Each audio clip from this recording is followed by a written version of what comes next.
ഒരുപാട് വെറൈറ്റി സിനിമകൾ തപ്പി തപ്പി ഞാൻ അലഞ്ഞു, ഒരു ഭ്രാന്തിയെ പോലെ. അങ്ങനെ എനിക്ക് കിട്ടിയ ഒരു സിനിമയെ കുറിച്ചാണ് ഇന്നത്തെ നമ്മുടെ വീഡിയോ. പറഞ്ഞു വന്നത് 2014 പുറത്തിറങ്ങിയ American supernatural horror film the taking of Deborah Logan. ഒരു pseudo documentary or found footage സ്റ്റൈലിലാണ് ഈ സിനിമ മേക്ക് ചെയ്തേക്കുന്നത്. തുടക്കത്തിൽ ഭയങ്കര നോർമലായിട്ട് തോന്നുകയും പിന്നീട് മൂവിയുടെ ഒരു ഗ്രാഫ് കയറി പോകുന്ന പോക്കുണ്ട്. അപ്പൊ നമുക്ക് ഒട്ടും വൈകിക്കാതെ തന്നെ വീഡിയോയിലേക്ക് കിടക്കാം. വർഷം 2013 ഒക്ടോബർ 12. മെഡിക്കൽ സ്റ്റുഡന്റായ മിയയും അവളുടെ ഡോക്യുമെന്ററി ക്രൂവിലുള്ള ലൂയിസും ഗാവിനും കൂടെ വെർജീനിയയിലെ എക്സുമ എന്ന സ്ഥലത്തേക്ക് പോവുകയാണ്. കാരണം മിയയ്ക്ക് അവളുടെ തീസിസിന്റെ ഭാഗമായിട്ട് ഡെബോറ എന്നു പേരുള്ള ഒരു വയസ്സായ സ്ത്രീയുടെ ഇന്റർവ്യൂ എടുക്കേണ്ട ആവശ്യമുണ്ട്. ഡെബോറ മുത്തശ്ശിയുടെ വീട്ടിലെത്തുമ്പോൾ പുറത്തു തന്നെ അവരെ കാത്ത് സാറ നിൽപ്പുണ്ട്. ഡെബോറയുടെ ഒരേ ഒരു മകളാണ് സാറ. സാറ ഇവരെ മൂന്നാളെയും കൊണ്ട് ഡെബോറ മുത്തശ്ശിയുടെ അടുത്തേക്ക് പോവാണ്. പോകുന്ന വഴിക്ക് അമ്മയെ കാണുമ്പോൾ ചിരിക്കണം, ആവശ്യമുള്ളപ്പോൾ പ്ലീസും താങ്ക്സും പറയണം എന്നൊക്കെ അവര് സാറയെ ഓർമ്മിപ്പിച്ചു. നോക്കുമ്പോൾ ഡെബോറ മുത്തശ്ശി പുറത്ത് ഗാർഡൻ പണിയിലാണ്. കൂടെ തന്നെ മുത്തശ്ശിയുടെ ബെസ്റ്റ് ഫ്രണ്ട് ഹാരിസും ഉണ്ട്. ഹാരിസ് അവരുടെ അയൽവാസിയാണ്. ഡെബോറ മുത്തശ്ശിക്ക് അൽസൈമേഴ്സ് രോഗമുണ്ട്. അൽസൈമേഴ്സ് എന്ന് വെച്ചാൽ ബ്രെയിനിലെ നെർവ് സിസ്റ്റത്തിനെ ബാധിക്കുന്ന ഒരു അസുഖമാണ്. ഇത് വന്നിട്ടുണ്ടെങ്കിൽ നമ്മുടെ ഓർമ്മശക്തി കുറഞ്ഞു വരും. ചിലപ്പോഴൊക്കെ ഭയാനകമായ ഹാലുസിനേഷൻസിലും ഇത് ചെന്നെത്തിക്കും. കോമൺ ആയി ഇത് വയസ്സായവർക്കാണ് വരാറ്. തലച്ചോറിൽ തുടങ്ങി പിന്നീട് കംപ്ലീറ്റ് ബോഡി പാർട്സും പ്രവർത്തനരഹിതമായി ജീവൻ നഷ്ടപ്പെടുക വരെ ചെയ്യും. അപ്പോ ഈ ഒരു അസുഖം ബാധിച്ച ഡെബോറ മുത്തശ്ശിയെ കുറിച്ച് ഒരു ഡോക്യുമെന്ററി ചെയ്യലാണ് മിയയുടെ ലക്ഷ്യം. ഇവരെ കണ്ടപ്പോൾ ഉണ്ടായ സന്തോഷം സ്വിച്ച് ഇട്ട പോലെ ഡെബോറയ്ക്ക് മാറാണ്. എനിക്ക് ഇന്റർവ്യൂ ചെയ്യാൻ താല്പര്യമില്ല, ഇവിടുന്ന് പൊക്കോ എന്ന് പറഞ്ഞ് ഡെബോറ ഉള്ളിലേക്ക് കയറിപ്പോയി. സാറ പഠിച്ച പണി 18 വയറ്റി മുത്തശ്ശിയെ സമ്മതിപ്പിക്കാൻ നോക്കുന്നുണ്ട്. കാരണം മിയ ഇന്റർവ്യൂവിന് വേണ്ടി കൊടുക്കുന്ന പൈസ അവർക്കിപ്പോ വളരെ ആവശ്യമാണ്. വേറെ വഴിയില്ലാതെ ഡെബോറ സമ്മതിച്ചു. ഒരാഴ്ച കഴിഞ്ഞ് പെട്ടിയും കിടക്കയെടുത്ത് മൂന്നാളും വീണ്ടും വരാണ്. മുത്തശ്ശിക്ക് ഇപ്പൊ കുഴപ്പമൊന്നുമില്ല. അവർ സന്തോഷത്തോടെ മൂന്നാളെ ഉള്ളിലേക്ക് ക്ഷണിച്ച് താൻ വരച്ച പെയിന്റിങ്സ് ഒക്കെ കാണിച്ചു കൊടുക്കുന്നുണ്ട്. അവർക്ക് മൂന്നാൾക്കും കൂടി 2 റൂമും ആ വീട്ടിൽ റെഡിയാക്കിയിരുന്നു. വൈകാതെ തന്നെ അവരുടെ ഇന്റർവ്യൂ തുടങ്ങി. 3 വർഷം മുന്നേ ഡെബോറ ഒരിക്കലും ഗ്യാസ് തുറന്നിട്ടിട്ട് അണയ്ക്കാൻ മറന്നു. അന്ന് അടുക്കള മൊത്തം കത്തിക്കരിഞ്ഞു. ആ ഒരു ഇൻസിഡന്റ് നടന്നപ്പോഴാണ് സാറയ്ക്ക് തന്റെ അമ്മയ്ക്ക് അൽഷൈമേഴ്സ് എന്ന രോഗം പിടിപെട്ടു എന്ന് മനസ്സിലായത്. ഡെബോറയെ ചികിത്സിക്കുന്ന ന്യൂറോളജിസ്റ്റായ ഡോക്ടർ നസീറിനെയും അവര് പോയി കാണുന്നുണ്ട്. തനിക്ക് ഈ രോഗം ബാധിച്ചെന്നറിഞ്ഞിട്ടും ഡെബോറ സ്ട്രോങ് ആയി അതിനെ ഫൈറ്റ് ചെയ്യുകയാണെന്നാണ് ഡോക്ടർ പറയുന്നത്. സാറയ്ക്ക് 2 വയസ്സുള്ളപ്പോഴാണ് അവളുടെ അച്ഛൻ മരിച്ചുപോയത്. അതിൽ പിന്നെ ഒറ്റയ്ക്കാണ് ഡെബോറ സാറയെ വളർത്തിയത്. സ്വിച്ച് ബോർഡ് ആൻസറിംഗ് സർവീസ് എന്ന ജോലിയാണ് ഡെബോറ അന്ധകാലത്ത് ചെയ്തിരുന്നത്. അന്ന് എല്ലാവരുടെ കയ്യിലും ഫോണൊന്നും ഇല്ലല്ലോ. അപ്പോൾ ഇൻഫോർമേഷൻ പാസ് ചെയ്യാൻ വേണ്ടി ആൾക്കാരെ ആശ്രയിച്ചിരുന്നത് ഇതുപോലെയുള്ള സർവീസസിലാണ്. ഹാരിസും ഡെബോറയെ കുറിച്ച് വളരെ നന്നായിട്ടാണ് സംസാരിക്കുന്നത്. ഡെബോറ എന്തെങ്കിലും കാര്യം ചെയ്യാൻ വേണ്ടി പോവും. എന്നാൽ ഇടയ്ക്ക് വെച്ച് എന്താണ് താൻ ചെയ്യാൻ പോകുന്നതെന്ന് മറന്ന് അവിടെ തന്നെ സ്റ്റക്കായിട്ട് നിൽക്കും. ഇന്റർവ്യൂ കഴിഞ്ഞ് വീടിന്റെ പല ഭാഗത്തായി ലൂയിസ് CCTV ഫിറ്റ് ചെയ്തു. ഇവനിത് ഫിറ്റ് ചെയ്യുന്നത് ഡെബോറ പുറകിൽ നിന്ന് വല്ലാതെ നോക്കുന്നുണ്ട്. രാത്രി ഗാവിന്റെ അടുത്ത് ഡെബോറ കത്തിയും വെച്ച് തട്ടിക്കയറാണ്. കൂടെ എന്റെ പാര എവിടെടാ എന്നവർ ചോദിക്കുന്നുണ്ട്. അവിടെയുള്ള സാധനങ്ങളെല്ലാം തട്ടിയിട്ട് എനിക്ക് എന്റെ പാര തിരിച്ചു വേണമെന്ന് പറഞ്ഞ് മുത്തശ്ശി താഴെ കിടന്ന് കരച്ചിലോട് കരച്ചില്. എല്ലാരും കൂടെ അവിടെ എല്ലാം പാരയും തപ്പി നടപ്പായി. അവസാനം ഫ്രിഡ്ജിന്റെ ഉള്ളിൽ നിന്ന് ആ പാര കിട്ടി. സാറ അതും കൊണ്ട് ഡെബോറയുടെ അടുത്തേക്ക് പോയി. ഡെബോറ സ്വന്തം കഴുത്തിലെ തൊലി ഉരിഞ്ഞെടുത്തു. വേഗം തന്നെ അവരെല്ലാം കൂടെ ഹോസ്പിറ്റലിലേക്ക് പോയി. ഡോക്ടർ നസീർ സാറയോട് സംസാരിക്കുന്നതാണ് പിന്നീട് കാണിക്കുന്നത്. രോഗത്തിന്റെ മിഡിൽ സ്റ്റേജിലേക്ക് ഡെബോറ എത്തിയിരിക്കുന്നു. 2 വർഷം കഴിഞ്ഞ് എത്തേണ്ട അവസ്ഥയിലാണ് ഡെബോറ ഇപ്പോഴുള്ളത്. സാറയ്ക്ക് ഇതൊക്കെ കേട്ട് സങ്കടമായി. അങ്ങനെ 2 ആഴ്ചയ്ക്ക് ശേഷം ഹോസ്പിറ്റലിൽ നിന്ന് ഡിസ്ചാർജ് ആയി അവർ തിരിച്ച് വീട്ടിലേക്ക് പോയി. അന്നങ്ങനെ പെരുമാറിയാലേ ഡെബോറ ക്ഷമ ചോദിച്ചു. വീട്ടിലെത്തിയ ശേഷം മുത്തശ്ശിയുടെ സ്വഭാവം കൂടുതൽ സ്ട്രേഞ്ച് ആയിക്കൊണ്ടിരുന്നു. അവര് റൂമിലെ കണ്ണാടിയിൽ നോക്കി എനിക്കറിയില്ല, പ്ലീസ് നിർത്ത്, നോ എന്നൊക്കെ പറഞ്ഞുകൊണ്ടിരുന്നു. സാറയാണെങ്കിലും ഡെബോറയെ നന്നായിട്ട് തന്നെയാണ് നോക്കുന്നത്. ഒരു ദിവസം രാത്രി ഹാളിലിരുന്ന് എല്ലാവരും കൂടെ സംസാരിച്ചുകൊണ്ട് നിന്നപ്പോൾ മുകളിലെ നിലയിൽ നിന്ന് എന്തൊക്കെയോ ശബ്ദം കേട്ടു. മുത്തശ്ശിയുടെ റൂമിൽ നിന്നാണ് ശബ്ദം. സാറ ഉടനെ മുകളിലേക്ക് പോയി. എന്നാൽ ഇരുട്ടിൽ നടന്നു നീങ്ങിയ ഡെബോറയെ ലൂയിസ് കാണുകയാണ്. അവൻ പുറകെ പോയതും മുത്തശ്ശി തുറന്നിട്ട വിൻഡോയിൽ കൂടെ പുറത്തേക്ക് നോക്കി നിൽക്കുന്നതാണ് കാണുന്നത്. പുറത്താരോ ഉണ്ടെന്നും പറഞ്ഞ് മുത്തശ്ശി ജനലില് ആണിയടിച്ചിടാണ്. ഇതാദ്യമായിട്ടല്ലാത്തത് കൊണ്ട് തന്നെ എന്തേലും കാണിച്ചോട്ടെ എന്ന് കരുതി സാറയും പിടിച്ചു മാറ്റാനൊന്നും നിന്നിട്ടില്ല. അടുത്ത സീനില് ഉറക്കത്തിൽ നിന്ന് ഞെട്ടി എണീറ്റ് പോകുന്ന ഡെബോറേനെയാണ് കാണിക്കുന്നത്. രാത്രി ബാത്റൂമിൽ പോകാൻ വേണ്ടിയിട്ട് എഴുന്നേറ്റ സാറ ഡെബോറയെ അവിടെ കാണുന്നിട്ട് ആകെ പാനിക്കായി.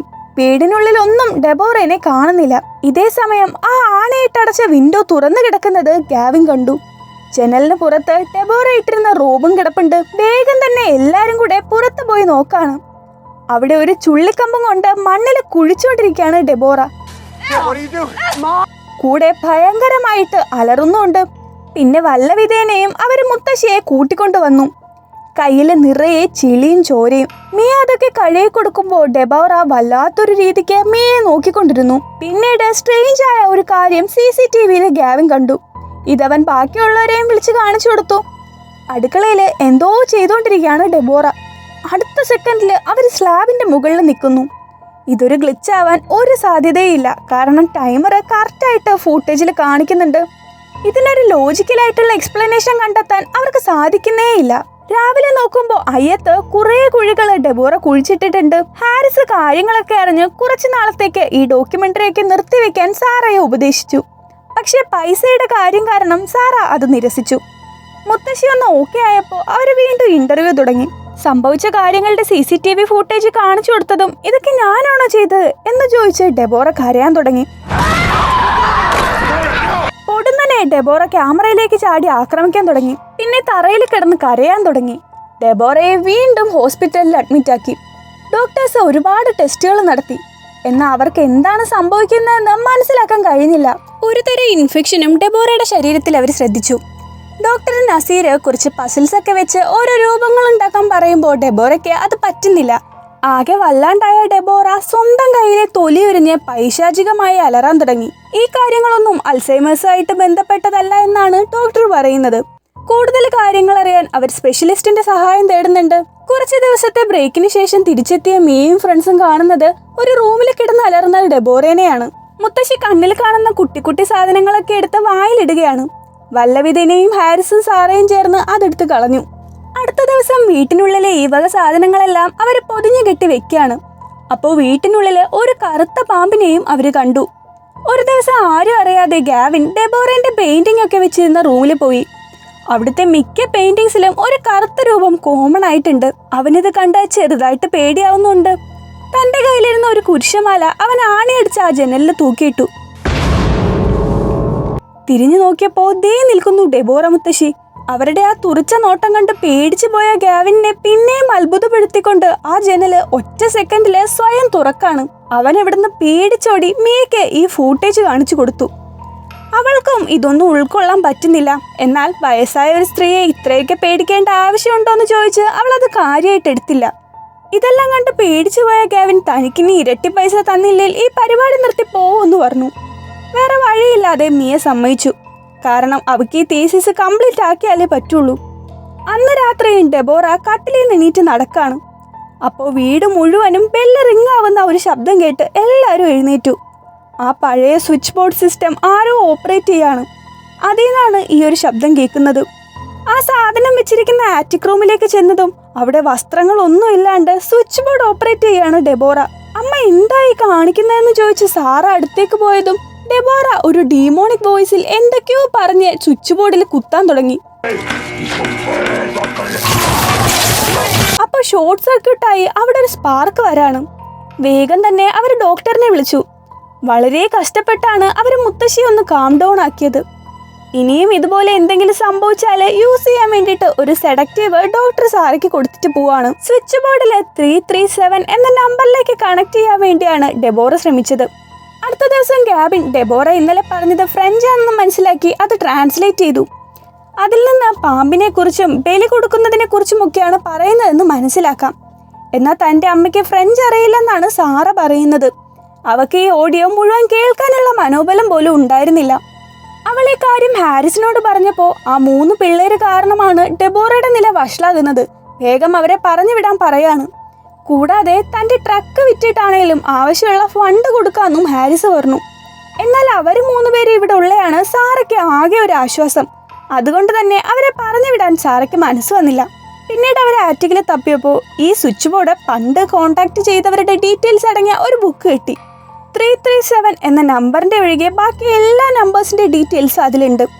മനഃപൂർവ്വം ആരോ ആ പേജ് നശിപ്പിച്ചിട്ടുണ്ട്. ലോയിസ് ചാർക്കോൾ വെച്ച് ആ നമ്പറിൻ്റെ ഓണറിൻ്റെ പേര് കണ്ടുപിടിച്ചു, ഹെൻറി ഡെഹാർഡി. ഈ പേര് കേട്ടതും സാറ ഞെട്ടി. കാരണം അന്ധകാലത്തിലെ ഒരു സീരിയൽ കില്ലറാണ് ഈ ഡെഹാർഡിൻ. ഈ ഒരു സംഭവത്തെ കുറിച്ചിട്ടുള്ള ഒരു ഡോക്യുമെന്ററി അവർ കാണാണ്. സാറ കുട്ടിയായിരുന്നപ്പോഴാണ് ഈ സംഭവങ്ങളൊക്കെ നടക്കുന്നത്. എക്സുമയില് 4 പെൺകുട്ടികളെ ക്രൂരമായ രീതിയിൽ കൊലപ്പെട്ട നിലയിൽ കണ്ടെത്തി. 4 വിക്ടിംസിന്റെ ബോഡിയിലും കോമൺ ആയ ചില കാര്യങ്ങൾ ഉണ്ടായിരുന്നു. നെറ്റിയിലെ പാമ്പിന്റെ പാട്, കാനിബലൈസ് ചെയ്ത ചില ബോഡി പാർട്സ്, ബ്ലഡിൽ കാണപ്പെട്ട റാറ്റിൽ സ്നേക്കിന്റെ വിഷം. ഇതിനെക്കുറിച്ച് കൂടുതൽ അന്വേഷിച്ചപ്പോൾ അവർക്ക് മനസ്സിലായത് ഹെൻറി മോണക്കാൻ ബ്ലഡ് റിച്വൽസ് ആണ് ഇതുവഴി നടത്തിയതെന്നാണ്. ഇനി എന്താണ് ഈ റിച്വൽ എന്ന് നോക്കിയാൽ, ആദ്യമായി പീരീഡ്സ് ആയ കുട്ടികളുടെ ആ രക്തം പിശാചിന് കൊടുത്ത് അതുവഴി ഇമ്മോർട്ടാലിറ്റി, അതായത് മരണമില്ലാത്ത ഒരവസ്ഥ കൈവരിക്കുക എന്നതാണ്. എക്സുമയിൽ തന്നെയുള്ള മോണിക്കൻ ഗുഹകളിലാണ് ഈ റിച്വൽസ് നടത്തിയിരുന്നത്. എക്സുമയിൽ തന്നെയുള്ള ലോക്കൽ പീഡിയാട്രിഷ്യനായ ഹെൻറി പിന്നീട് മിസ്സിംഗ് ആയി. നാട്ടുകാര് ഹെൻറിയുടെ വീട്ടിൽ നിന്ന് കെട്ടമണമടിച്ച് പോലീസിനെ അറിയിച്ചു. വീടിനുള്ളിൽ നിന്ന് പലതരത്തിലുള്ള പാമ്പുകളും നരബലിയെ കുറിച്ചിട്ടുള്ള ബുക്സും മറ്റും കണ്ടെത്തി. ക്യൂർ ചെയ്യാൻ പറ്റാത്ത ഒരു മാറാരോഗം ഹെൻറിയെ ബാധിച്ചിരുന്നു. രോഗശാന്തിക്ക് വേണ്ടിയാണ് ഹെൻറി റിച്വൽസ് നടത്തിയത്. പക്ഷേ റിച്വൽ കംപ്ലീറ്റ് ആവാൻ 5 വിക്ടിംസ് വേണം. 4 ഡെഡ് ബോഡീസ് മാത്രമേ കണ്ടു കിട്ടിയിട്ടുള്ളൂ. പിന്നീട് എന്താണ് അയാൾക്ക് സംഭവിച്ചതെന്ന് ആർക്കും അറിയില്ല. അവരതിനെക്കുറിച്ച് ഡെബോറയോട് ചോദിച്ചു. അമ്മ, ഹെൻറി ഡെഹാർഡിൻ എന്ന ആളെ കുറിച്ച് കേട്ടിട്ടുണ്ടോ? അമ്മയ്ക്ക് അങ്ങനെ ഒരാളെ അറിയാമോ? 30 വർഷം മുന്നേ മിസ്സായ. 1 മിനിറ്റ് ഒന്ന് ആലോചിച്ച ശേഷം, എനിക്കറിയാം, അവൻ മിസ്സായിട്ടില്ല. അവനിപ്പോ ജീവിച്ചിരിപ്പില്ല. അവൻ കൊല്ലപ്പെട്ടു. ഇത് പറഞ്ഞ ശേഷം മുത്തശ്ശി എണീറ്റ് ബാത്റൂമിലേക്ക് പോയി. ചെന്ന് നോക്കുമ്പോ നിലത്ത് മണ്ണ് വൊമിറ്റ് ചെയ്തേക്കാണ് ഡെബോറ. അതും വെറും മണ്ണ് മാത്രമല്ല, അതിൽ ഞൊഴയ്ക്കുന്ന പുഴുക്കളും ഉണ്ടായിരുന്നു. വേഗം തന്നെ ആംബുലൻസ് വിളിച്ച് അവർ ഹോസ്പിറ്റലിൽ പോയി. നടന്ന സംഭവങ്ങളൊക്കെ പറഞ്ഞപ്പോൾ ഡെബോറയ്ക്ക് സ്പ്ലിറ്റ് പേഴ്സണാലിറ്റി ഡിസോർഡർ ആണെന്നാണ് ഡോക്ടേഴ്സ് പറയുന്നത്. മാത്രവുമല്ല, ഗാർഡിൽ നിന്ന് മണ്ണ് കഴിച്ചിട്ടാവും അത് വൊമിറ്റ് ചെയ്തതെന്നും അവർ പറയുന്നുണ്ട്. ഇവരെ പറയുന്നതൊക്കെ നോൺസെൻസ് ആണെന്ന് പറഞ്ഞ് സാറ ദേഷ്യപ്പെട്ട് അവിടുന്ന് പോയി. ലൂയിസ് ഡെബോറയുടെ റൂമിൽ ക്യാമറ ഫിറ്റ് ചെയ്ത് അവിടുന്ന് പോയി. മുത്തശ്ശിയെ ഒബ്സർവേഷന് ഹോസ്പിറ്റലിൽ അഡ്മിറ്റ് ആക്കി ബാക്കി എല്ലാവരും തിരിച്ച് വീട്ടിലെത്തി. ഹാരിസ് സാറയെ വിളിച്ച് ഒരുപാട് വഴക്ക് പറഞ്ഞു. മിയയ്ക്ക് ഡൗട്ട് മൊത്തം ഹാരിസിനെയാണ്. ഹെൻറി ഒരു സീരിയൽ കില്ലർ ആണെന്ന് മനസ്സിലാക്കി ഹാരിസ് അയാളെ കൊന്ന് കുഴിച്ചു മൂടിയതാണെങ്കിലോ? ബെസ്റ്റ് ഫ്രണ്ടായ ഡെബോറ ഇതൊക്കെ അറിഞ്ഞ് പുള്ളിയെ സപ്പോർട്ട് ചെയ്തതാകാമല്ലോ. ഈ ആർട്ടിക്കിളിൽ പറയുന്നത് ക്രൈം സീനില് ഹാരിസിനെ കണ്ട ഐ വിറ്റ്നസ് ഉണ്ടെന്നാണ്. എന്നാൽ ഈ കാര്യങ്ങൾ വേറെ ആർക്കും കത്തിയില്ല. അവരപ്പോ പുറത്തു നിന്ന് ഗൺഷോട്ട് കേട്ടു. നോക്കുമ്പോ അത് വേറെ ആരുമല്ല, ഹാരിസ് ആണ്. അയാൾ വീടിന് ചുറ്റും നടന്ന് വെടിവെക്കാൻ തുടങ്ങി. വേഗം തന്നെ പോലീസ് അവിടെ എത്തി ഹാരിസിനെ അറസ്റ്റ് ചെയ്തുകൊണ്ട് പോയി. അടുത്ത ദിവസം കാലത്ത് തന്നെ ഇനി ഇവിടെ നിന്ന പടമാവെന്നും പറഞ്ഞ് ക്യാവിൻ സ്ഥലം വിട്ടു. മിയെ എന്തൊക്കെ പറഞ്ഞ് കൺവിൻസ് ചെയ്യാൻ നോക്കിയിട്ടും ഒന്നും ഏറ്റില്ല. ഹോസ്പിറ്റലിൽ ചെന്നപ്പോ അതിലും വലിയ പുലിവാല്. ഡെബോറയെ കാണാനില്ല. CCTV നോക്കിയപ്പോൾ ഹോസ്പിറ്റലിൽ അഡ്മിറ്റായ കാൻസർ ബാധിച്ച ക്യാര എന്ന കുട്ടിയെയും കൊണ്ട് ഡെബോറ എങ്ങോട്ടോ പോവാണ്. ആ കുട്ടിയുടെ പാരന്റ്സ് അവിടെ കിടന്ന് ബഹളം വെച്ചു. ഹോസ്പിറ്റലിന്റെ പുറത്തേക്ക് പോയിട്ടില്ലെന്ന് മനസ്സിലാക്കി അവർ ഹോസ്പിറ്റൽ മൊത്തം നോക്കാണ്. അപ്പൊ ബേസ്മെന്റിലെ ഡെബോറ ആ കുട്ടിയെ പിടിച്ച് നിൽക്കുന്നു. ഡോക്ടർ മെല്ലെ പോയി കുട്ടിയെ തിരിച്ചു കൊണ്ടുവന്നു. പിന്നീട് മുത്തശ്ശിയെ കൺട്രോൾ ചെയ്യാൻ ഡോക്ടേഴ്സ് പെടാപ്പാട് വിട്ടു. ഇടയ്ക്ക് ഭയങ്കരമായിട്ട് അലറും, അത് കഴിഞ്ഞ് കരയും. ഈ അവസ്ഥ കണ്ടു നിൽക്കാൻ പറ്റാതെ സാറ ഒരു പള്ളിയിലച്ഛനെ പോയി കാര്യങ്ങളെല്ലാം പറഞ്ഞ് എക്സോസിസം നടത്താൻ ആവശ്യപ്പെട്ടു. എക്സോസിസം നിങ്ങൾ പറയുന്ന ഉടനെ അങ്ങനെ ചെയ്യാൻ പറ്റില്ല മാം, അതിനൊക്കെ ഒത്തിരി കോംപ്ലിക്കേഷൻസ് ഉണ്ട്. പ്രീസ്റ്റ് കൂടെ കൈവിട്ടതോടെ ഇനി എന്ത് ചെയ്യും, ആരോട് ഹെൽപ്പ് ചോദിക്കുമെന്നറിയാതെ സാറ വല്ലാണ്ട് വിഷമിച്ചു. മിയ അപ്പോൾ തൻ്റെ ആന്ത്രോപോളജി പ്രൊഫസറിന്റെ ഹെൽപ്പ് തേടാന്ന് പറഞ്ഞു. ഹെൻറിയുടെ ആ ഒരു ഇൻസിഡന്റ് പുള്ളി ഹാൻഡിൽ ചെയ്തിരുന്നു. അവരങ്ങനെ പ്രൊഫസറിനെ കണ്ട് നടന്ന കാര്യങ്ങളും CCTV ഫൂട്ടേജും ഒക്കെ കാണിച്ചു കൊടുത്തു. ലോജിക്കലായി ഇതിനൊരു എക്സ്പ്ലനേഷൻ നോക്കിയാൽ പിടികിട്ട പുള്ളിയായ ഹെൻറി താനാണെന്ന് ഡെബോറ വിശ്വസിക്കുന്നുണ്ടാവും. പക്ഷെ ഇതിപ്പോ അതിലും അപ്പുറമാണ്. വീക്കായ മനുഷ്യരെ സ്പിരിറ്റ്സ് തങ്ങളുടെ ഹോസ്റ്റ് ആക്കാൻ വേണ്ടി കടന്നു കയറും. വളരെ ചെറുപ്പമായവരും വയസ്സായവരുമാണ് ഇതുപോലെ വൾണറബിൾ ആയിട്ടുള്ളത്. ഇത്രയും പറഞ്ഞ ശേഷം ബാൻഡു എന്ന സ്ഥലത്ത് നടന്ന ഒരു ഇൻസിഡന്റ് പുള്ളി പറയാണ്. ടൈഫോയിഡ് വന്ന് മരിച്ച തന്റെ മകന്റെ ഡെഡ് ബോഡി ഒരമ്മ 1 മാസത്തോളം അടക്കാതെ വീട്ടിന്റെ ഉള്ളിൽ തന്നെ വെച്ചു. പിന്നീട് ആ അമ്മ മകന്റെ ശബ്ദത്തിൽ സംസാരിക്കാനും പെരുമാറാനും തുടങ്ങി. പിന്നീട് ഒരു വിച്ച് ഡോക്ടർ വന്ന് ആ പയ്യന്റെ ബോഡി കത്തിച്ചപ്പോഴാണ് ആ അമ്മ നോർമലായത്. ഹോസ്പിറ്റലിലെ ഡെബോറയെ കാണാൻ ഒരു ദിവസം ഹാരിസ് വന്നു. അയാളെ കണ്ടതും ഡെബോറ കരഞ്ഞുകൊണ്ട് നമുക്കിത് നിർത്താം, എന്നെ കൊന്നേക്ക് എന്ന് പറഞ്ഞു. ഹാരിസും ഇത് കേട്ടപാടെ അവിടെ ഇരുന്ന തലയണ വെച്ച് ഡെബോറയെ ശ്വാസം മുട്ടിക്കാൻ തുടങ്ങി. അപ്പോൾ റൂമിലെ TV ഇളകിത്തെറിച്ച് ഹാരിസിന്റെ തലയിലേക്ക് വന്ന് ഇടിക്കാണ്. പുള്ളിക്ക് നല്ല രീതിക്ക് പരിക്ക് പറ്റിയിട്ടുണ്ട്. സാറ ഇതറിഞ്ഞ് അവിടെ എത്തി. കാര്യങ്ങൾ കൈവിട്ടു പോകുവാണെന്ന് മനസ്സിലാക്കി ഹാരിസ് അന്ന് ഡെഹാഡിനെ കൊന്നത് ടെബോറയാണെന്ന സത്യം സാറയോട് പറഞ്ഞു. അവർ രണ്ടാളും കൂടെ അയാളെ ജീവനോടെ കുഴിച്ചു മൂടുകയായിരുന്നു. സാറ എവിടെയാണ് കുഴിച്ചിട്ടതെന്ന് ചോദിക്കുമ്പോൾ വളരെ കഷ്ടപ്പെട്ട് ബാക്ക്യാർഡ് സ്റ്റാച്യു എന്ന് മാത്രമേ ഹാരിസ് പറയുന്നുള്ളൂ. അപ്പോഴേക്ക് ഡോക്ടേഴ്സ് വന്ന് സാറയെ അവിടെ നിന്ന് മാറ്റി. സാറയും മീൻ ലൂയിസും കൂടെ വേഗം തന്നെ വീട്ടിലെ ബാക്ക്യാർഡിലേക്ക് പോയി. അവിടെ ചെറിയൊരു സ്റ്റാച്യു ഉണ്ട്. സാറ അവിടെ കുഴിക്കാൻ തുടങ്ങി. കുഴിച്ച് ചെന്നപ്പോൾ മണ്ണിനുള്ളിൽ ഉണ്ടായിരുന്നത് ഡെബോറയുടെ ആ പാരയാണ്. Now it all make sense. ഡെബോറയുടെ ശരീരത്തിൽ കയറിയ ഡെഹാഡിൻ തന്റെ ശരീരം സേഫാക്കാൻ വേണ്ടി അവിടെ എല്ലാം കുഴിച്ച് ബോഡി കണ്ടെത്തി മാറ്റിയിരിക്കുന്നു. അവര് വീടിനുള്ളിൽ എവിടെയെങ്കിലുമാണോ ബോഡി ഒളിപ്പിച്ചേക്കുന്നത് എന്ന് നോക്കാണ്. അപ്പോൾ സീലിംഗ് നനഞ്ഞ് വെടിച്ചിരിക്കുന്നത് സാറ ശ്രദ്ധിച്ചു. വേഗം തന്നെ ആറ്റിക്കിൽ പോയി നോക്കി. അവിടെ ചാക്കിൽ പൊതിഞ്ഞ നിലയിൽ ഡെഹാഡിന്റെ ഡെഡ് ബോഡി അവർക്ക് കിട്ടി. അതിൽ നിന്നുള്ള ദുർഗന്ധം അവർക്ക് അസഹനീയമായിരുന്നു. പ്രൊഫസർ പറഞ്ഞതുപോലെയാണെങ്കിൽ ഈ ബോഡി കത്തിച്ചാൽ ഡെബോറ രക്ഷപ്പെടും. അവര് പേടിച്ച് ആ ചാക്ക് കത്തിക്കാൻ നോക്കുമ്പോൾ ചാക്കിന്റെ ഉള്ളിൽ നിന്ന് നിറയെ പാമ്പുകൾ പുറത്തേക്ക് വന്നു. അതുങ്ങളെ ഓടിച്ചു വിട്ട് ആ ചാക്ക് പെട്രോൾ ഒഴിച്ച് കത്തിക്കാൻ നോക്കിയിട്ട് അത് കത്തുന്നേയില്ല. കുറച്ചു കഴിഞ്ഞ് ബോംബ് പൊട്ടിയ പോലെ ആവാണ്. അവര് പേടിച്ച് വീട്ടിൽ നിന്നിറങ്ങി ഓടി. അപ്പോൾ ജനലില് ഡെഹാഡിന്റെ പ്രേതം. ഇവിടുന്ന് വേഗം തന്നെ പോയില്ലേ പണി പാളുവെന്ന് അവർക്ക് മനസ്സിലായി. പക്ഷെ ആ ബോഡി ഇല്ലാതെ ഡെബോറയെ രക്ഷിക്കാൻ പറ്റില്ല. അതുകൊണ്ട് രണ്ടും കൽപ്പിച്ച് സാറ ഉള്ളിലേക്ക് പോയി ബോഡിയും എടുത്ത് ഹോസ്പിറ്റലിലേക്ക് തിരിച്ചു. ഡെബോറ ആ കാര എന്ന കുട്ടിയെയും കൊണ്ട് പുറത്തേക്ക് പോയിരിക്കുന്നു. സാറയും ആ കുട്ടിയുടെ പാരന്റ്സും ഫുൾ അലമ്പാക്കി. CCTV നോക്കിയപ്പോൾ സെക്യൂരിറ്റി ഗാർഡിനെ കടിച്ചു മുറിവേൽപ്പിച്ച് കാരയും കൊണ്ട് പോവാണ് ഡെബോറ. കുട്ടി എന്തോ മായാലോകത്തിലെന്ന പോലെ ഡെബോറയുടെ കൈയും പിടിച്ച് കൂടെ പോകുന്നുണ്ട്. മോണിക്കൻ ഹില്ലിലേക്കാവും അവർ പോയതെന്ന് സാറ ഷെരീഫ് ലിൻഡയോട് പറഞ്ഞു. റിച്വൽ കംപ്ലീറ്റ് ആക്കാനുള്ള 5ാമത്തെ വിക്ടിം ആയിരിക്കും കാര. ഇവര് മോണിക്കൻ ഹില്ല് ലക്ഷ്യമാക്കി വണ്ടി എടുത്തു. പോകുന്ന വഴിക്ക് തന്നെ ഡെബോറയെ കണ്ടു. ലിൻഡ ഇറങ്ങിയിട്ട് ഡെബോറ അനങ്ങരുത്, അങ്ങനെ തന്നെ നിൽക്ക്, കുട്ടിയുടെ കൈവിട് എന്നൊക്കെ കാമായിട്ട് പറഞ്ഞു. കാരയാണെങ്കിൽ അവനെ ഉപദ്രവിക്കരുത്, അവൻ നല്ലവനാണ്, എന്നെ നദിയിൽ കുളിപ്പിക്കാമെന്നൊക്കെ അവൻ പറഞ്ഞു എന്ന് റിപ്പീറ്റ് ആയിട്ട് പറഞ്ഞുകൊണ്ടിരുന്നു. പോലീസ് ഡെബോറയെ ഹാൻഡ് കഫ് ചെയ്യാൻ തുടങ്ങിയതും ഒരു വൃത്തികെട്ട ശബ്ദത്തോടെ ഡെബോറ തുപ്പി. അത് മുഖത്ത് വീണ പോലീസുകാരന്റെ മുഖം പൊള്ളി. ആ ഒരു 8 സെക്കൻഡില് ഡെബോറയെയും കാരയെയും കാണാതായി. ലൂയിസിനെ പറഞ്ഞു വിട്ട് മീയും സാറയും ലിൻഡയും കൂടെ കാടിന്റെ ഉള്ളിലേക്ക് പോയി. അവിടെ പൊട്ടിപ്പൊളിഞ്ഞു കിടക്കുന്ന ഒരു മില്ലുണ്ട്. അതിന്റെ ഉള്ളിലേക്ക് ഫുട് പ്രിന്റ്സ് കണ്ടതും ലിൻഡ ഉള്ളിലേക്ക് പോയി. അകത്തുനിന്ന് ഗൺഷോട്ട് കേട്ട് സാറയും മീയും ഓടിച്ചെന്ന് നോക്കുമ്പോൾ ചോരയിൽ കുളിച്ച് മരിച്ചു കിടക്കുവാണ് ലിൻഡ. അവളുടെ അടുത്തായിട്ട് ഒരു പാമ്പും. ഉള്ളിൽ നിന്ന് കാരയുടെ അലർച്ച കേട്ട് അവർ ചെല്ലുമ്പോൾ ഗുഹയിലേക്ക് എത്തുന്ന ഒരു രഹസ്യ വഴിയിൽ ഡെബോറ നിൽക്കുന്നു.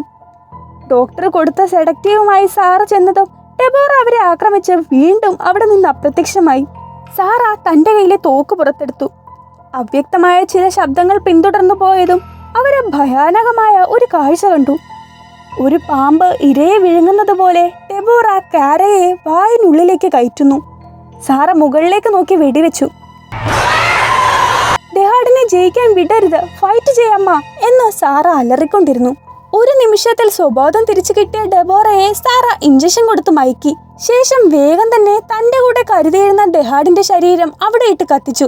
അവിടെ കട്ടാക്കി അടുത്ത സീനില് ഇതിനെക്കുറിച്ചുള്ള ന്യൂസ് ആണ് കാണിക്കുന്നത്. കാരയെയും ഡെബോറയെയും ഗുഹയ്ക്കുള്ളിൽ നിന്ന് ജീവനോടെ പുറത്തെത്തിച്ചു. പോലീസ് ഓഫീസറെ കൊന്നതിനും കാരയെ തട്ടിക്കൊണ്ടുപോയതിനും ഡെബോറയ്ക്കെതിരെ കേസെടുത്തു. എന്നാൽ ഡെബോറയുടെ ആരോഗ്യനില വളരെ വഷളായ കാരണം നിയമ നടപടിയൊന്നും അവർക്കെതിരെ എടുക്കാൻ സാധിക്കുന്നില്ല. കുറച്ചു നാളുകൾക്ക് ശേഷം കാര ക്യാൻസർ എല്ലാം മാറി ഹെൽത്തി ആയിട്ടിരിക്കുന്നതാണ് കാണിക്കുന്നത്. വളരെ ക്രിട്ടിക്കലായ അവസ്ഥയിലായിരുന്ന കാര തിരിച്ചു വന്നത് മെഡിക്കൽ മിറാക്കിൾ ആണെന്ന് എല്ലാവരും വിശ്വസിച്ചു. കാരയുടെ ബർത്ത്ഡേയുടെ അന്ന് അവളെ ഇന്റർവ്യൂ ചെയ്യാൻ ഒരാൾ വന്നു. ഫ്യൂച്ചറിൽ ഇനി എന്താവാനാണ് പ്ലാൻ എന്ന് ചോദിക്കുമ്പോൾ സ്ക്രീനിലേക്ക് നോക്കി അത് സീക്രട്ട് ആണെന്ന് പറഞ്ഞ് ക്രീപ്പി ആയിട്ട് അവൾ ചിരിക്കുന്നുണ്ട്. സംഭവം മനസ്സിലായി കാണുമല്ലോ. കാരയെ ബലി കെടുക്കുകയായിരുന്നില്ല ഡെഹാഡിന്റെ പ്ലാൻ. പകരം അവളുടെ ശരീരത്തിൽ കയറിക്കൂടി വീണ്ടും ജീവിക്കുവാനായിരുന്നു. എങ്ങനെയുണ്ടായിരുന്നു ഇന്നത്തെ വീഡിയോ? വീഡിയോ ഇഷ്ടമായാൽ ലൈക്ക് ചെയ്യാനും ചാനൽ സബ്സ്ക്രൈബ് ചെയ്യുന്ന കാര്യം പരിഗണിക്കാനും മറക്കരുത്. So thank you for watching and see you in the next video.